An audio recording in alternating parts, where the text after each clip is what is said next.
in L.A., and I didn't know him from Adam, and he was evidently coming to the church on Sundays, listening to me, and kind of being a part of the whole thing. And then one day he introduced himself and said he was David Ritz, and he was going to call me that week, and he did, and said, I'd like to do your bio, and I want to take it to Simon & Schuster and see if they bite, and that's how it was born, and that's how it happened. And I talked to friends who were writers, and they said, yes, Carl, go with it, because he's one of the top writers out there, and he'll get the best deal, and he's got, you know, as they call it, smoke or power in that field of bio writing. And look at what happened to Ray. It went to movies, and look at so many other things that he's done. So you can't get a better offer for bio than him. So I went with it, and that's how I was. They decided on I was born this way because it, like I say, it just never dies. It follows me everywhere. So because Simon & Schuster decided on that title, and and so it's been out there. It came out in 10, then they came back in 13 and did paperback. And it continues to be out there for young people, especially for young blacks, to see that you could have had a hard child, because I talk about my molestation, I talk about all those things that you go through that it might be very hard when you're young and you're trying to get clarity. But it doesn't have to stop you from going after your goal and your dream. It doesn't have to prevent you from reaching that goal and reaching your dream and singing if you want to sing, dancing if you want to dance, teaching if you want to teach, getting a PhD if you want. Your sexual attraction does not have to prevent you from fulfilling your dream. And that's really what my purpose was in putting it out there. That, look at me. I'm a black kid, basically from the other side of the tracks, raised by my godparents, which today they would call foster parents. And my mother was 15, my father was 16. I never lived with them. And I went through all this stuff, but I had my voice, I had my talent, and I had my God. And I would return to it whenever it got too hard for me to understand or figure out.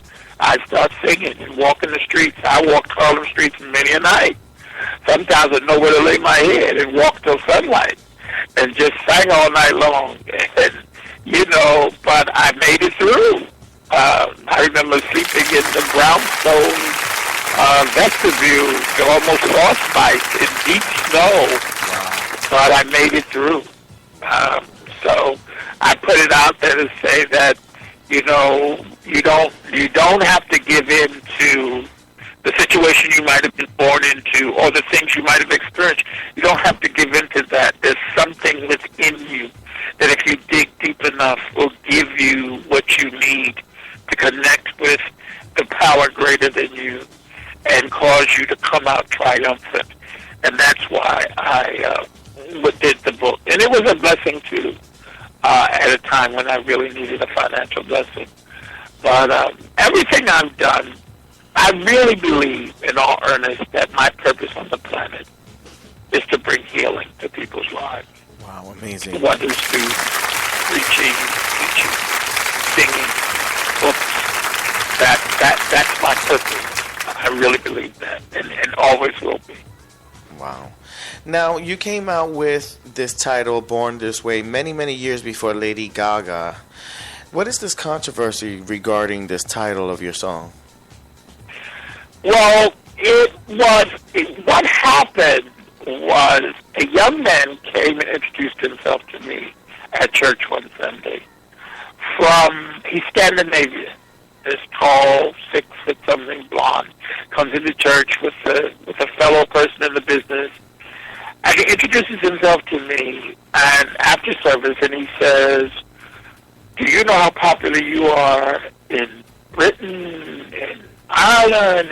And he shared with me that all the gay prides, my song is ringing forth from the floats all over different parts of the world. And he said that he had shared the book with her and the song, and in introduced her to it. She read the book, and out of it, they crafted this new Born This Way. And he was feeling a little down because he thought they would somehow reach out to me and maybe share something with me or whatever he was thinking in his head. Well, you know, he's European. He don't know America and how the greed is here. So, and how they'll try to get over on whoever they can. So he felt really disturbed by that. And he came and he introduced himself. He, though, had to fight, he said, to get his co-writing credits from it, and he won, and has been blessed financially greatly. And that's how I knew about Gaga's thing. And then I noticed when hers hit, the one that was very popular that the kids in New York had did that mix on from the garage, the Better Days mix, I think it's called. Right. It was up to like 156 or something like that, 1,000 plays. And the day her record came out, they dropped it off of YouTube. And I thought that was odd. I guess they had to get clearances or something and discover that it wasn't the same song, and that whoever called to tell them it was an infringement or whatever, I don't really know what happened, but whatever the reason was that they took it down, in a month or so it was back up. It started to climb all over again. And so if with that 100-some thousand that it had by the time hers came out, and it's back up to 100-some thousand now, would be up to close to 500,000 plays by now. Wow. Congratulations, by the way. Yeah, so, you know, people are talking to, people want me to record again, and I say, oh, you know, this So Queen is old now. I don't know if I'm ready to do that. Hey, you never know. Yeah, people are saying, you know, your voice should be out there with all the things going on in the world. And we think your voice is an important voice, and people need to hear from you. So I've been listening to what they're saying, and I'm putting it in God's hands and saying, okay, if it's your will that something like that happens again, then show me, Lord, and my arms are too short to box with you. So whatever your will is what I'll do. You know? So, you know, I haven't closed the door the way I had prior. I said, okay, it's time for me now to go to the beach and count the grains of sand as I'm in my 70s here. But this music thing keeps kind of showing its head, so we'll see. If like I say, if it's God's will that I sing something out there, something positive, some message to speak to what's going on with black kids being manhandled by cops and all the ugly stuff. I wanted to actually bring up a subject. I wanted to know your opinions on the Trayvon Martin case, the Freddie Gray case, and the Baltimore riots.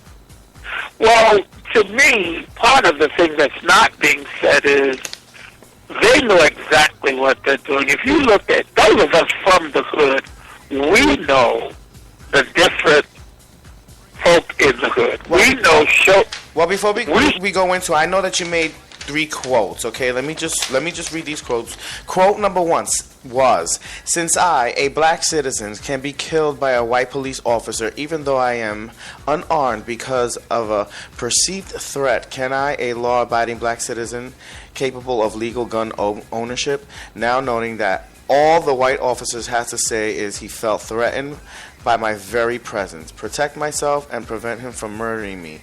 Will the perceived threats on my life be viewed the same way by the law? Yours, the struggle, Archbishop Carl Bean." That was quote 1. Quote 2 was, "Family hopelessness is never going to produce hopeful outcomes. If we as a society refuse to deal with the systematic realities that produce hopeless youth, we will continue to see the same outcome, and the last 50 years have proven it. Everyone must be inclined in solving society's problems, including the so-called thugs. And let's not forget, there are many who have experienced thuggish behavior from the police. Not us versus them, but everyone must have a seat at the table for real solutions, real justice. Yours in the struggle."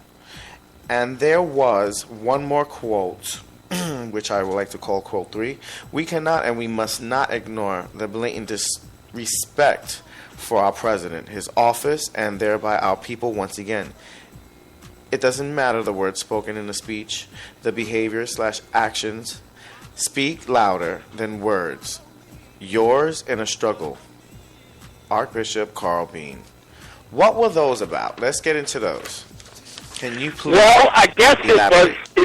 I guess it's my way of still speaking to our people in retirement, or trying to say, if I don't sing, I can still let it be known how I'm feeling led by life, by my blackness, my experiences as African American, by my experience as a social justice warrior.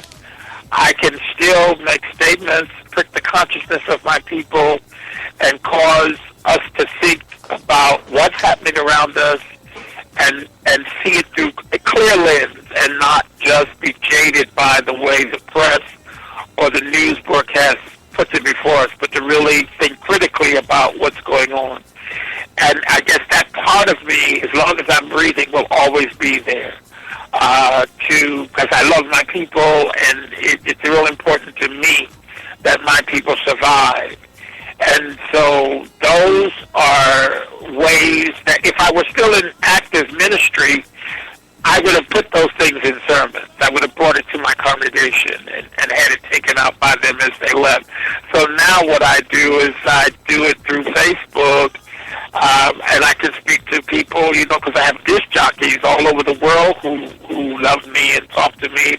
And then I have people who would never be able to come into a Unity Fellowship actual church, but, tell me all the time, you're my pastor, or you're my spiritual leader or guide, whatever. So this gives, the Facebook and other media gives me a platform just to say to them, we must stay conscious about the world we live in and the things that are going on, and we must see through clear lens and not dark lens, and we must critically discern what's really going on around us and ask them, what can we do as individuals to bring about change?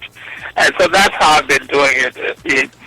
I guess also it was a way not to say yes to these producers that's knocking at my door in my 70th year. But as I said, as I say, I may have to do the studio thing again. And whatever way God wants my voice to be out there, God does work in mysterious ways. Just wanted to let you know real quick, I am Izzy Stars Infinity. I am a record producer, by the way, and I am on top of my game in the LGBT community, by the way. So who knows? This might be another connection. This might be another calling. Yeah, you just never know. It does. It keeps coming back at me. It keeps coming back at me, and people keep asking me what I think, what I feel, how do I see it, and I just wanted to know too that all of us are blind, and some of us see clearly what you're doing, and that you're hiring people who've been trained killers. I've been trained to kill people of color in other lands. They come back. They have all kinds of emotional and mental things going on. Right. And you put a gun on their side and a badge on their chest and send them out into the world, and they really aren't emotionally and psychically fit for the job. Right. And we're seeing it all around us. Right. Also, you don't do this to the kids who really would blow your head off. Right. Every time we see that young man in New York was docile. He was big, but this is someone selling loose cigarettes. And 5, 6 of you jumped him and tore him to the ground, and he was saying he couldn't breathe. Any of us looking at Trayvon Martin knows that Trayvon Martin more than likely shopped at Brooks Brothers, not at the hippie store in town. Right. So, most of the people that we see you attack are the preppy kids, the nicer kids. These are not Sure enough,